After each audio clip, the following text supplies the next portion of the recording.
The global war on drugs actually starts in Mexico, and who distributes these drugs? The cartels. So you would think to end these drug wars is to end the cartels, but in Mexico there are far too many and too dangerous cartels even the US can't even touch. I'm your host Andrew, and here are your top 10 scariest Mexican cartels. At our number 10 spot, we have the Sinaloa Cartel. This one I had to mention first because this is the most notorious and one of the largest drug trafficking organizations in the entire world. The Sinaloa Cartel was founded in 1989 by Mexican smugglers Hector Salazar, Juan Moreno, and the more famous Joaquin Lora, otherwise known as El Chapo. Their drug operations were so international that El Chapo was once ranked as one of the richest men in the world with an estimated net worth of $26 billion.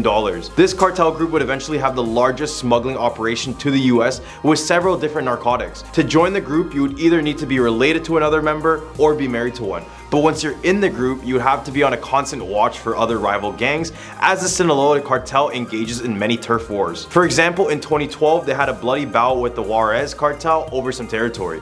More recently, in 2022, a Sinaloa leader took the lives of some priests and US tourists, making them feared internationally still.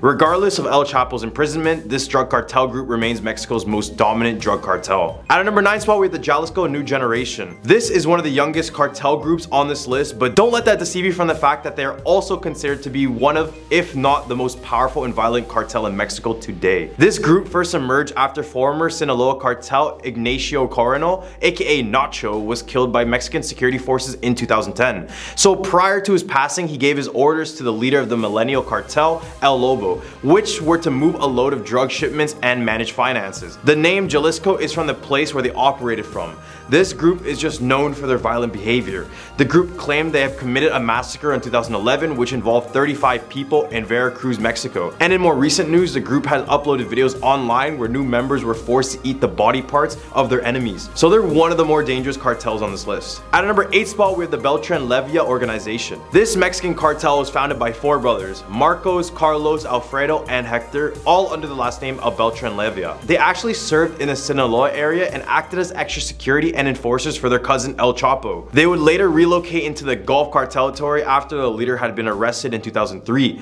At this point, they had many bouts with the Gulf Cartel, who were accompanied by the Zetas, who were these soldiers recruited straight out of the Mexican military. When their commander Alfredo was apprehended based on the information supplied by El Chapo, it triggered them and the BLO split from the Sinaloa Cartel. And instead, they joined their former rivals, the Zetas. War then started with El Chapo's son, Edgar Guzman, being the first victim, being shot to death in a shopping mall in Sinaloa. One by one, the brothers of BLO were being arrested, kidnapped, or even assassinated. This loss of leaders and alliances would cause the end of this group in 2017. At our number 7 spot, we have the Gulf Cartel. We just mentioned this earlier, so let me give you guys a bit of the inside of them. This cartel is one of the country's oldest operating drug cartels.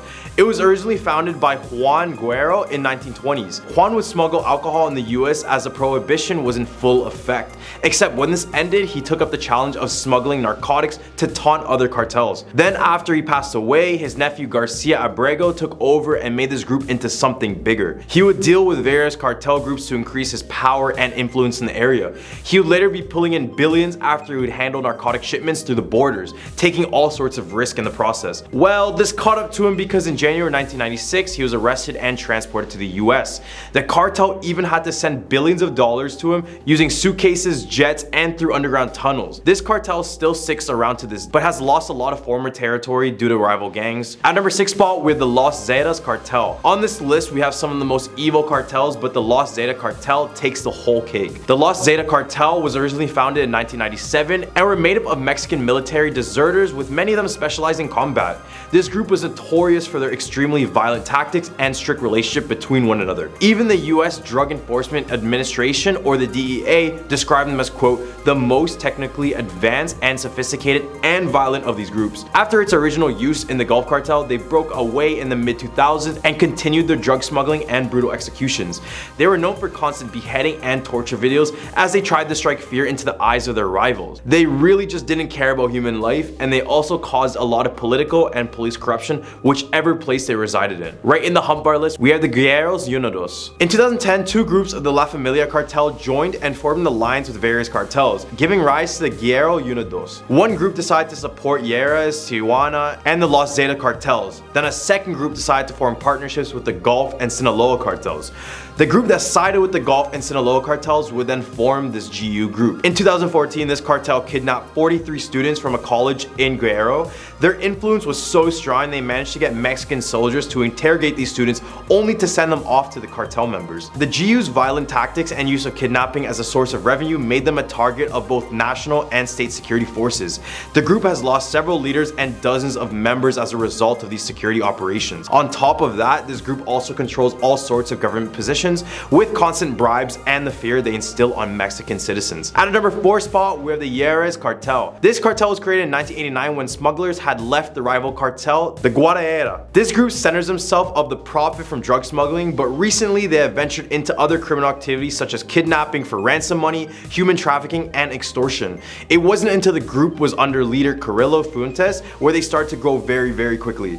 Their operations went from local to Central America into South America, including Argentina and Chile. They would use commercial and parcel air flights to smuggle in narcotics, which would later coin him the name Lord of the Skies. To this day, the Juarez Cartel is battling with rival groups, barely clinging onto their territory. In November 2019, this cartel is linked to a brutal massacre of 9 dual US-Mexican citizens very close to the border. At number 3 spot, we have the La Familia Cartel. The La Familia Cartel first emerged in the 1980s as an anti-crime group, but as turf wars were happening everywhere at once, they got dragged into the Gulf Cartel and Zeta issues. Oddly enough, this group opposed the use of narcotics at first. I mean, their second leader, Moreno Gonzalez, apparently had his soldiers carry around Bibles and conduct prayer sessions before work. So maybe this group wasn't all bad. Well, this was until they discovered how profitable narcotics are. So over time, they found locations to grow their array of narcotics to distribute. Now they're Mexico's largest producer and exporter of methamphetamines and is racking up millions of dollars for this. At number 2 spot, we have the Tijuana or the Orellano Felix Cartel. The Orellano Felix Cartel, or the AFO, often referred to as the Juarez Cartel, is one of the most powerful and aggressive drug trafficking organizations operating from Mexico. The Orellano family is composed of 7 brothers and 4 sisters. Ramon is considered the most violent brother and organizes and coordinates protection details over what he exerts absolute control. In this cartel, they directly influence law enforcement and the judicial system in Mexico, as well as mass transportations of narcotics into the United States. The Tijuana Cartel is presented in at least 15 Mexican states with important areas of operations in Tijuana, Mexicali, Tecate, Ensenada, and Baja California. At number 1 spot, we have the Nuava Plaza Cartel. The state of Jalisco is home to the Nuava Plaza Cartel as well, also known as the Cartel Nuava Plaza. Enrique Sanchez Martinez, aka El Cholo, and Eric Valencia Salazar, aka L55, were charged in the organization when it first formed as a breakaway faction of the Jalisco New Generation Cartel. This cartel started in 2018 and was financially supported by the Sinaloa Cartel, and this caused many fatal clashes between them and the Jalisco New Generation Cartel. In March of 2021, El Cholo appeared in a video claiming he had reached a deal with Mexico City security chief Omar Garcia Harfuch to combat the Jalisco New Generation Cartel. Less than 4 hours later, El Cholo was found dead, his body covered in plastic on top of a park bench in Jalisco. Among other things, this cartel specializes in money laundering, extortion, arms trafficking, making them a strong cartel among those on this list. Well, these are the 10 scariest Mexican cartels. What do you guys think about this list? Should we cover more gangs? I don't even know if we can cover more gangs. Well, I'm your host Andrew, and I hope you guys have a scary day.